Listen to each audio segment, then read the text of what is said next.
work? Is there some sort of leadership or advocacy model that can be applied to support that cascading of value through the different levels of the organization?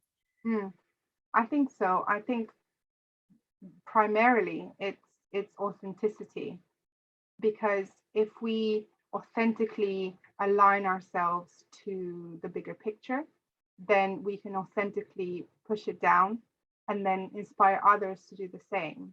And we can only really do that by being authentic, and our leaders to be authentic. And it does trickle down. It's not an easy task at all. Engagement is one of the I think toughest problem, well, not problems, but difficulties that big companies face. How do we engage from the very first person to the very last?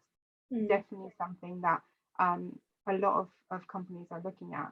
But I think, again, our leaders need to take it on, be authentic, and do their best to find better ways to engage everyone in the bigger picture, with themselves and everything like that. And I think this is where I'd like to delve a bit deeper about people's individual engagements, because we've spoken about what can our leaders or what can our companies do, but I think it's also really important for everyone, every single person in a company, to also understand that it's also in their remit to engage back.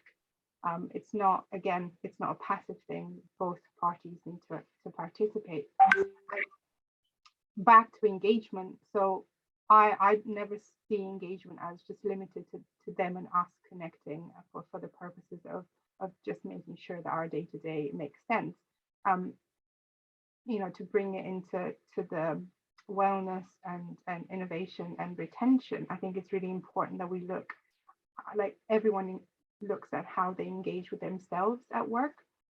We often have our work self and our personal self, and we also often speak about keeping the balance between them.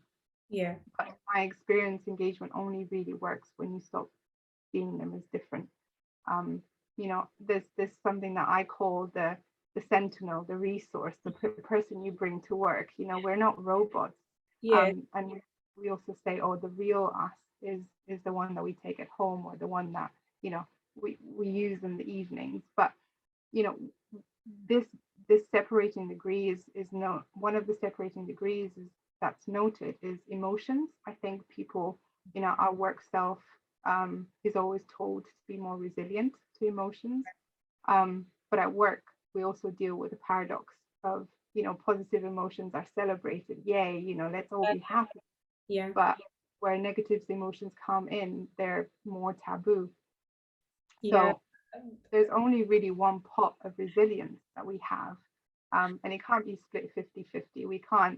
We don't have that power in our brains to just say, right, I'm only going to use half of my resilience at work and half.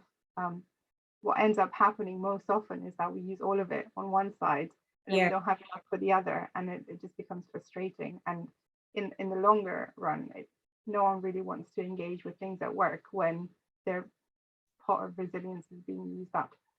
So that's definitely something that's really important to think as an individual, in knowing how can I feel better at work, really.